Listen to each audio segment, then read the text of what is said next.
Hello and welcome to Senior Solutions, where we bring you topics impacting seniors and their families. I'm your host, Mindy Felinton. Have you ever heard about somebody who had a parent that they just wanted to strangle because they were just difficult to deal with for a variety of reasons? Not every parent is, but I'm sure some of you may know of someone who's dealing with that situation. Well, my guest today is Barbara Kane, who is co-author of Coping with Your Difficult Older Parent. It's a guide for stressed out children. And Barbara, I want to welcome you and thank you very much for being here today. Thank you, Mindy. Tell me what the inspiration is for your book. Well, we have a geriatric practice in Bethesda, Maryland, and we have a lot of adult children who come to us at their wits' end. They don't know what to do because their parents are resisting help, or they just don't know what to do. So they come to us, and we wanted to give them tools on how to cope with their parents because they're not in the library or online. If you were raising a baby, there's a lot of instruction about when they're 2 months old and 4 months old and what to look out for and how to deal with them, but not with older parents. So the book is filled with practice dialogues of how to talk to them in a sort of a wrong way and how to talk to them in a right way and how to understand their problems. It's a compassionate book for older people. And was there a particular client with whom you were working or a personal situation that you observed that led you to write the book? Well, actually, my co-author, Grace Lebo, had a relative who was very difficult, and that was the real inspiration, plus our practice. Aha! So it kind of hit home. Yes, it did. Yeah, it's funny how that works. Mm-hmm. It's the mother of invention, perhaps. That's true. Yeah. So tell us more about issues that adult children bring to you about their difficult parent. Okay, some examples. A daughter might come and say, my mother only wants me. She wants me 24/7. She's always wanted me, and I can't be there for her. Or every time we get together for an event with the family, my mother or father criticizes me to the nth degree, and I am embarrassed, and it happens every time. Or something more serious like my father is self-destructing with eating junk food day and night. He is very depressed. We don't know whether we should intervene and move him or not. He's just extremely depressed. So those are 3 examples. Well, let's take some of those examples that you just told me about and guide me through how you would work with those particular children. Well, the mom only wants me, which is really a hard one, is we try to widen her circle of care. It's just, which translates to? We need to get in maybe a care manager who's a professional who develops a relationship, visits her a couple times a week maybe. We need to get her maybe into a program during the day. Maybe she needs a caregiver if she's having a beginning dementia. So we need to widen the circle so that the daughter is not the only person in her life. Mm-hmm. And does it get to a point in time where you might suggest that the parent look to live in an environment that may be more healthy for him or her? For example, a move into an assisted living or an independent living environment to be surrounded by different opportunities for activities and have other relationships as well? Absolutely.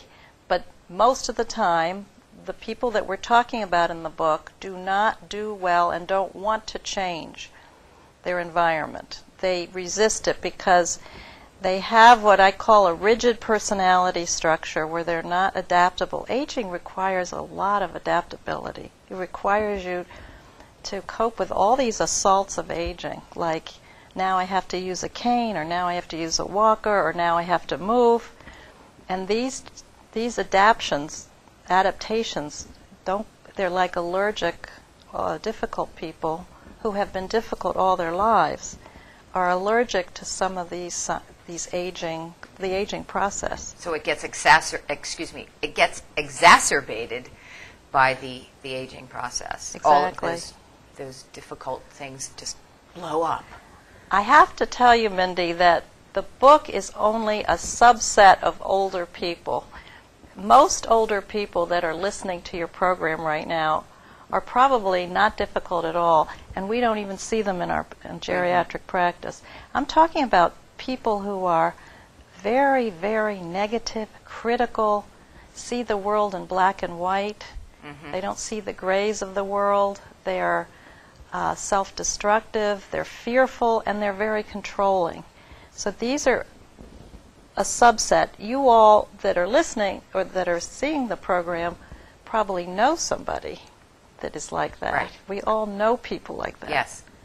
But it's a minority of older people. Well, that's a good thing. Or you would be even busier. That's right. That's right. If that's at all possible. That's right. Because I know you are also, and I forgot to mention in the beginning that you are also the director of the Aging Network Services. Right. And do you want to talk a little bit about that and the types of services and how you help in that capacity? Yeah. Which also sort of deals with, of course, the issues that you're talking about in your book. Right. A stressed out son who is almost giving up trying to intervene in his parents' care might come and might even want to enter psychotherapy with myself or someone else on our staff. We have therapists on our staff to actually sharpen his tools on how he can cope with his parent and look at himself and understand what's getting triggered. When his mother does X, he gets triggered.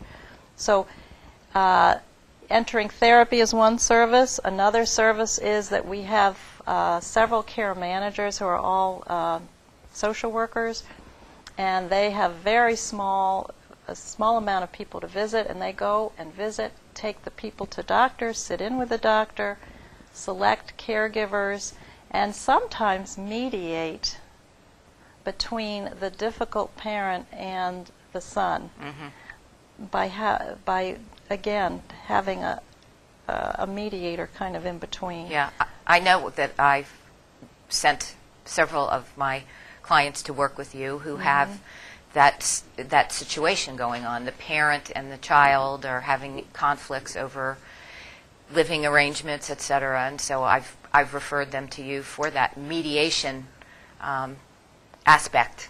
Thank you. Yeah. You know, adult children and their difficult older parents can live pretty well, particularly on opposite coasts of this country, all their lives until the older parent needs something, or is frail, or is failing, declining, not going to a doctor, not wanting to move. And then then it's a lot of friction. Then the kids fly in and see what's happening and get very upset and try to push a lot. And what we do is we try not to push because we're not getting triggered because we're not the children. So we can be objective. Actually, the reason we wrote the book and we have this practice is to help adult children be more objective about their parents. It's very hard to do that. I was just going to say, and how does one do that, please? Well, some tips, please. Tips. Okay. It's very hard to give a tip in a minute, but... well, you have a few. Don't rush, because I love to hear these. Well, it's shifting from a position of anger and disgust towards your parent to a position of compassion that they're a little bit ill emotionally. And that shift can take some therapy sometimes because you can't just pretend you're not angry. So we try to help adult children make that shift, but it's not just an intellectual shift, it's an emotional shift. So sometimes it's a process and it takes time. When I say to a daughter that your mother sounds like she's a bit emotionally ill because she's doing all these behaviors that are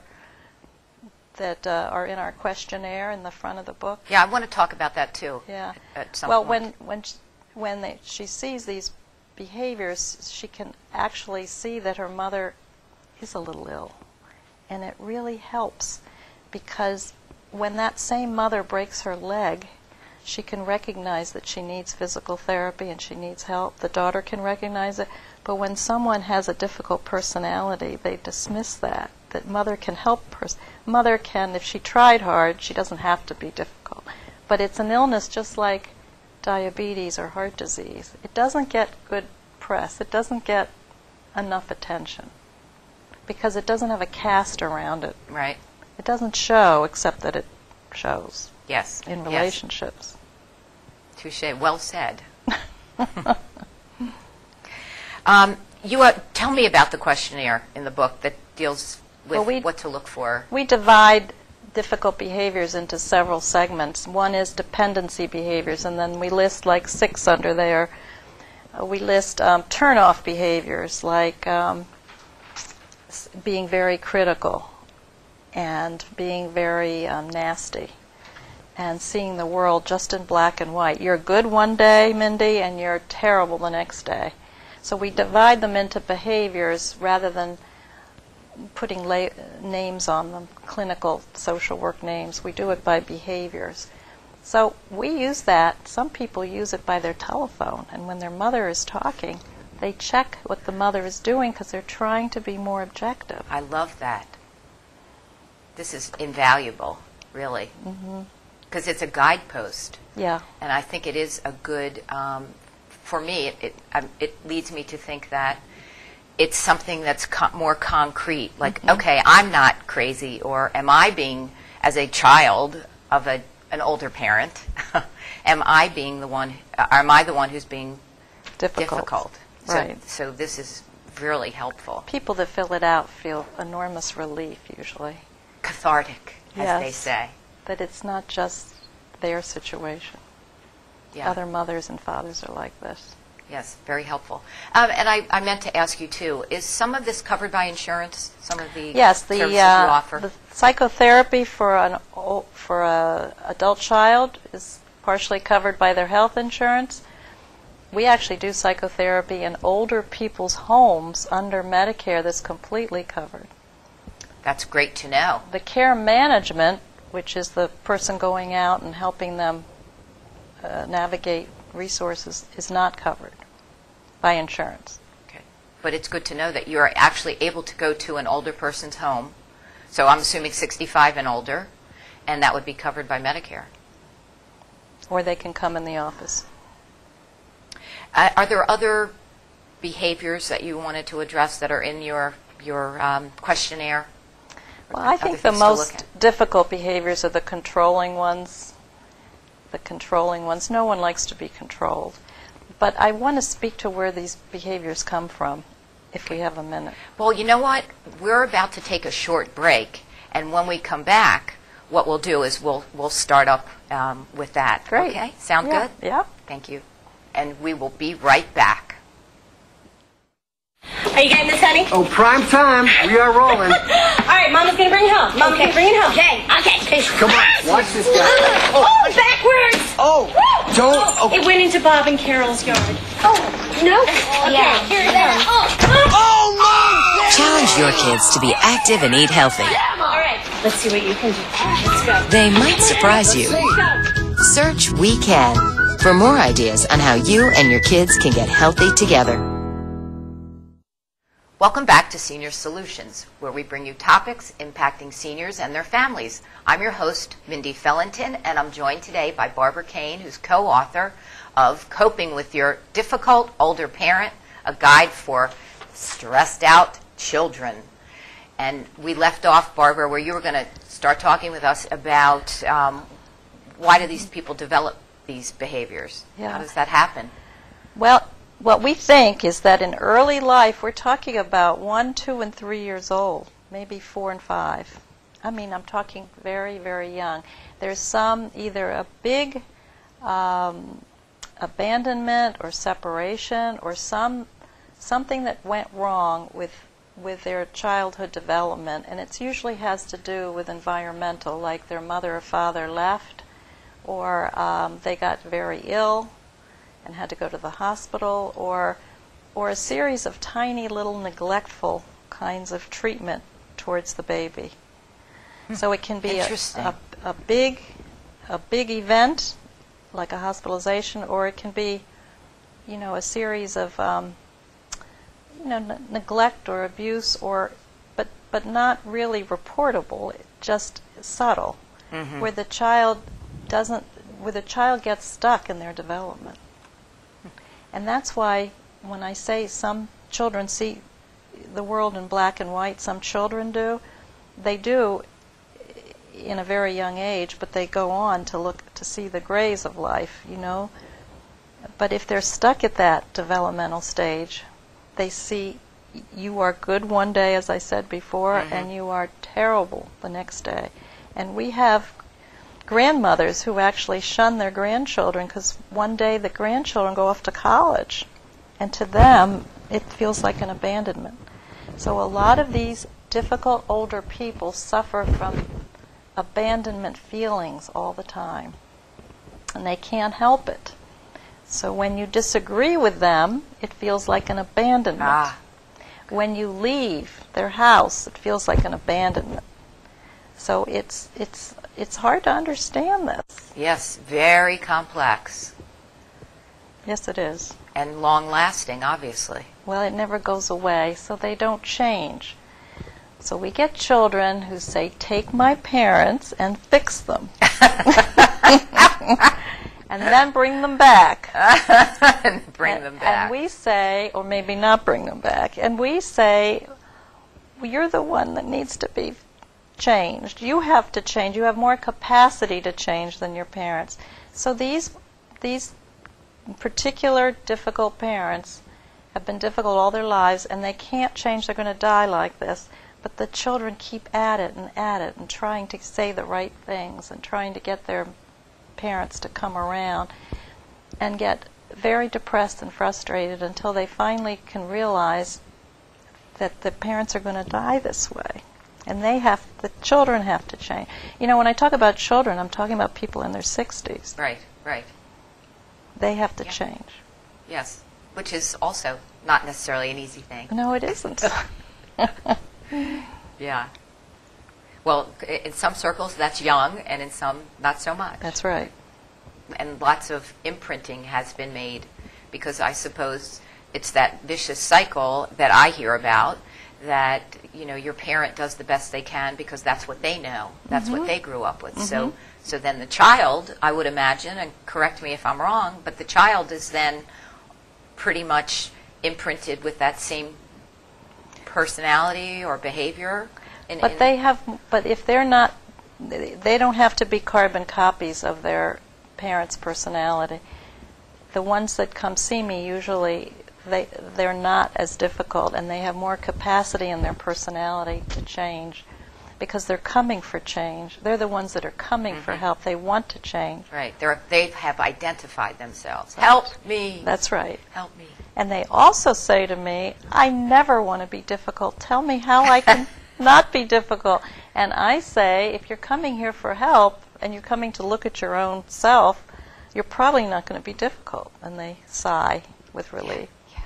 So that's the pill. That's the magic, bringing the parent back. Right. You're kind of, now you're saved. You're cured.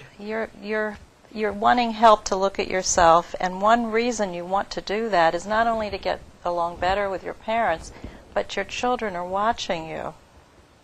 They're watching you cope with a difficult parent. So the sandwich generation. Yeah, you need to sort of get it together before your parent dies, because your children are learning about how you cope with a difficult person.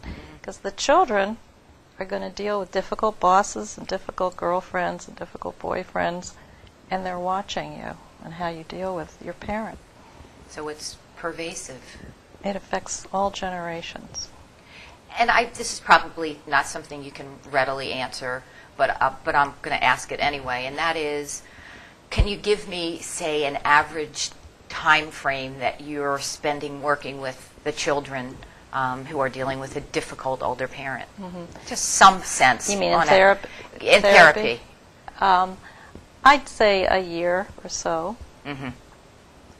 Yeah, because it's not But some people actually are more ready to change, and they're not as angry and they can adopt some of these. We have these scripts in the book, and they can actually, I'll talk about one right now. Yeah, please, give us examples. They can use, one tool is using a lot of empathy to not escalate an argument.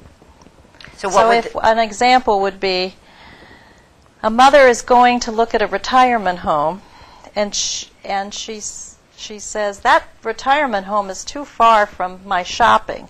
And the daughter says, I know you're used to such convenient shopping. And the mother says, yeah, I am. And I also don't like the people who are in this retirement home. And the daughter says, uh-huh. Now, her two responses are very counterintuitive. Most daughters would say, the mother would say, I don't, the retirement home is not near shopping, it's too far away. And the daughter would say, yeah, it's a little far away, but you'll get, then there's the but you'll get used to it. So what we do is we take away the but, and the children sometimes are more ready to sort of follow these scripts, which is empathize. Oh yeah, Mom, I understand. And then the daughter will say, tell me what you're feeling. Oh, you're not going to like those people. It will be hard at first. So it's a lot of these statements without the but. Yes, how helpful. That's one thing. The other thing is don't argue. Because if you want to, I picture difficult people, even not necessarily older, but I picture it as logs with ember. It's ready to be blown up. They're always kind of seething a little bit. Good analogy. You can really provoke that very easily by arguing or personalizing. You can really escalate arguments. Or you can try to keep it down. And one way is not to argue and not to think it's all your fault and to be pretty empathic, but also to set limits, not to let the person walk all over you. Give us an example of how that would work. Mother will say, I want to live with you. I'll pay for the addition. I'll move in. You don't have to worry about the kids. And the daughter says, Mom, you know how you and I irritate each other. It's not a good idea. Oh, but I'll pay for the addition. No, Mom, if you live nearby, it'll be great. But not in our house. It's not going to work. That's an example of limit setting. But that had a but in it. Oh, it did. I have to take out the but. Which is, that can be challenging, I think. Yeah. Yeah, it sounds like it really takes a lot of hard work to reprogram what, I guess I'm not the only one who does this, but get sort of defensive or argumentative when you're having those conversations. Right, because the parent is sometimes not rational. These people, not most older people, but sometimes right. They're not rational, and so it's very easy to say, but Mom, you have to remember, you didn't, whatever it was, you don't have any friends. You say you have all these friends, you don't, the correction is not helpful. Mm-hmm. But human nature, is it not? It is. So you have to reprogram, like you say, and sometimes people are more ready to do that, and it works. I have people calling me and saying, I just did a lot of empathy and I didn't argue, my whole relationship has changed. It's incredible, they say to me. I just took argument out. I'm never going to argue with my parent again. Wow. And it worked. That's powerful. That's powerful stuff. It is. Tell me about one of your most, I guess, greatest success stories. Somebody that was having a really difficult time to the point where they were ready to strangle. Yes. Well, I have a daughter who has a very self-centered mother, and she says to her daughter she demeans her daughter all the time. You're no good. You're just no good. I wish I never had you. Oh. I mean, something very extreme. And the daughter went through years of analysis, hoping. Gee, why? I wonder why. Hoping that she'd figure out why she herself was so awful. But she took a look at this questionnaire and realized that her mother suffered from being very self-centered all her life and needing to be pumped up all the time with compliments, but this mother mashes everybody down to feel good. And that's what sometimes narcissism is a constant, oh, Mom, you're great, you're great, you're great. And then Mother is temporarily pumped up. But it's hard work to do that. So the daughter learned the skills of doing that. And it was a huge success story. Now they get along. Oh, wow. That is a huge success story. And how wonderful for the daughter, just because I could only imagine that her self-esteem, or lack thereof, had to be... It was on the ground. Yeah. And now she understands that she has a little bit of a sick mother. Yeah. Well, that's how rewarding it must be for you to be on the other side of that. Yes. Give us some tips on having a more peaceful relationship with a difficult parent. I know we touched on it, but I'd love to hear more. Well, For that subset. What? For that subset, right. of course. I think it would be helpful if the children went to their relatives and asked about their mother or father's upbringing to get a good idea of the suffering that they went through. Because the little acknowledgement in our book is so their pain may be better understood. They're in a lot of pain, these parents. It'd be nice if the children went to some aunts and uncles and asked about their upbringing. And that helps to get to that transition from anger to sort of more compassion. Bridging the gap, sort of filling in some of the missing pieces. Right. Because the parent's perspective, I would imagine, of their upbringing versus the reality can be quite different. That's right. Yeah, yeah. When should a child intervene in their parent's care? When the risk is very high, the parent is going out naked, has dementia, driving when they have Alzheimer's disease, not eating at all. We call it failing to thrive. When they're really high risk is severe. Okay. It's severe. Yeah, that sounds very dangerous. So, yes. If someone would like to get in touch with you or certainly would like to buy your book, how would they do that, Barbara? They buy their book in any bookstore or off Amazon. And it's 301-657-4329. And we give a free half-an-hour get-acquainted session in our office in Bethesda. Okay. Very nice.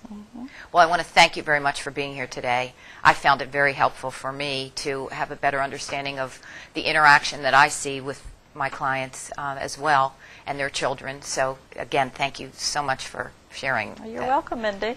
And if you have any ideas for a show or you would like to get in touch with me, feel free to reach me at seniorsolutionsTV@gmail.com, and we will see you next time.